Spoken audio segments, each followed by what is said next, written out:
My mom stole my baby to try to put him up for illegal adoption, just so my sister's wedding would get all the attention. I found out only when the police got involved, and now she's a convicted criminal. My name's Rachel, 28F, and my family's nightmare started just 3 short weeks after I gave birth to my son Daniel. My younger sister, Karen, 24F, is getting married at the end of this year, and everyone except my mother, Eleanor, 53F, seemed thrilled about my new baby. To be honest, I wasn't surprised by my mom's reaction. All her life, nothing and no one has ever mattered more to her than Karen, her precious youngest. Ever since my dad, Mark, D, 2 years ago, passed away, I rarely speak to Karen. We've never really gotten along. Truth be told, only the promise I made to my father keeps me in contact with my mother at all. The reality is, Karen's been entitled and self-absorbed as long as I can remember. But when my mom showed up at my place 2 weeks after my sister's engagement, things took a wild turn. By then, I was about 6 months pregnant. Karen had just gotten engaged to Dan, 27 man, her boyfriend of 3 years, and made it super clear she wanted a big splashy wedding, not a rushed small event. So naturally, when Mom arrived at my house worried, I assumed she just wanted to share the happy news. Instead, she blindsided me by demanding I do something about my pregnancy because it might upset Karen and steal attention from her wedding. She insisted I should hide the pregnancy and not let anyone in our family or social circle know I'd had a baby, so Karen could keep her special moment. My jaw hit the floor. For one, Karen and I were on such bad terms, she hadn't even been invited to my wedding, and I wasn't expecting an invite to hers either, so how could I possibly upstage her? And who was going to be gossiping about me when I wasn't even going to be there? I tried reasoning with my mother, explaining she was being ridiculous, but she doubled down, insisting hiding my pregnancy was the only way. To protect Karen's memories, we argued big time. From then on, I cut contact with her, figuring I'd finally broken my promise to my father, but I couldn't keep having this crazy conversation.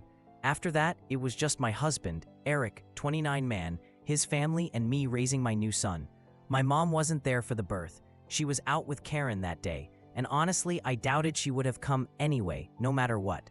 A couple weeks after Daniel's birth, my mother called. At first, I didn't answer, but her texts became frantic. She claimed it was urgent. The only reason I picked up was guilt. I remembered my promise to Dad. I'm so glad I did, because that's how I found out the full horror of her plan. She'd tried to put Daniel up for adoption behind our backs. She confessed, sobbing, that she was now facing legal action. Apparently, she'd approached an adoption agency pretending to have power of attorney, lying to them that Eric and I had been declared unfit parents by a court due to addiction problems that didn't exist. She falsified legal documents, and the agency, thankfully, caught on immediately to the scam. They shut everything down and told her they'd be contacting authorities. Now, my mother was facing criminal charges for fraud and misrepresentation. She called me in tears, begging for help, desperate to avoid prosecution. I was shocked, disgusted really. I couldn't understand how my own mother could go to such lengths for my sister's spotlight, especially given she'd only managed to bring more attention and scandal to us all. After hanging up, I made up my mind. I was going to take legal action myself. I spoke to Eric, who agreed there was no forgiving or excusing what she'd tried to do. The next day, we contacted a lawyer and filed a civil suit for damages against my mom, in addition to the pending criminal charges. The wheels were in motion. My mother was now under house arrest, unable to leave but not barred from contacting me. She bombarded me with emails, apologies, and pleas, but none of that mattered. She tried to manipulate me, reminding me of my promise to Dad. That hurt most of all. The fact that she even knew about the promise, something Dad and I had shared privately, made it worse. So I ask, am I wrong to press charges and sue my mother for almost stealing my son right from under my nose? Even if I promised Dad I'd always take care of her? Update 1. I've decided I'm not dropping the civil suit. What my mother did wasn't a momentary lapse or a single mistake. It was a calculated, premeditated crime. She's been using my promise to Dad as a weapon of guilt, and it almost worked. For a long time now, I've wondered if I should have given up on our relationship, considering how little she's cared for me since Dad died. But it was a deathbed promise, made to a parent I adored. And if any of you have lost someone close, you know those promises stick. But this crossed a line you can't come back from.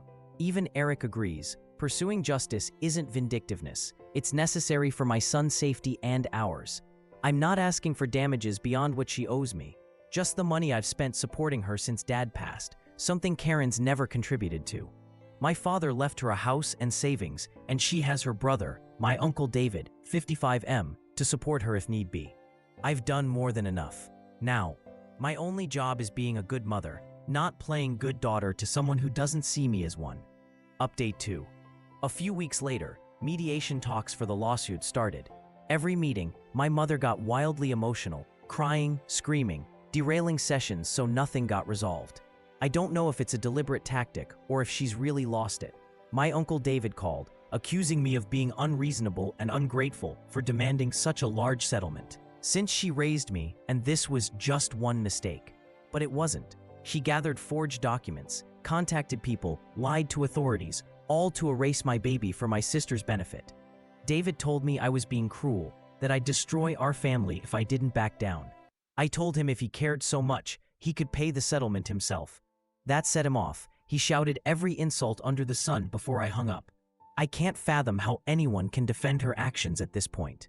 Meanwhile, Karen has been running her mouth to everyone, painting me as a vindictive monster, hell-bent on ruining her wedding and our mom, spreading drama and misinformation all over the family. At least David confronted me directly. Karen just talks behind my back, ensuring every relative knows about the lawsuits. It's weirdly poetic. Mom started all this for Karen's perfect big day, afraid my baby would steal the spotlight. But now, the real scandal in the family is the story of her attempted kidnapping and felony fraud, not Karen's wedding. Even I have to admit, if it didn't involve me personally, I'd find the mess darkly entertaining. In a way, it's poetic justice. Because of Eleanor's actions, Karen's wedding will never outshine this. Update 3. Finally, after grueling sessions, my mother agreed to the settlement and paid what she owed. Her criminal trial, however, is ongoing. Her lawyer's aiming for reduced sentencing or even a plea deal. But from what I hear, jail is still a real possibility. I've been called to testify, as have Eric and members of the adoption agency. Even Karen and some other relatives are potential witnesses. On a personal note, Eric and I managed to take Daniel on a brief trip to visit his great-grandparents, my husband's side, as my own are gone. Telling them the story was cathartic, and they assured me they thought I was doing the right thing. I told them about my guilt for breaking my promise to Dad, but they believed he too would support my choices. The distance and family support gave me strength and perspective. I noticed at our last mediation sessions, my mother seemed to realize her usual shouting tactics weren't going to help. She stopped looking at me, let her lawyer handle everything, and shrunk into herself. As for David and Karen, they remain firmly against me. But the rest of the family is quietly picking sides. We're just watching the drama unfold, like it's the family soap opera of the decade. I've made my peace with that. At least those who care about the truth are in my corner. Update 4. A month later, the money arrived. Eric and I are putting the settlement aside for Daniel's future.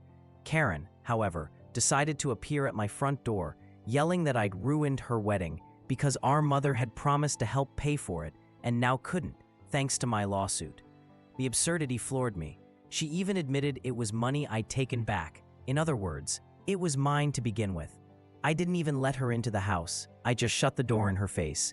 She kept screaming outside, drawing the attention of neighbors. When she refused to leave, I called the police.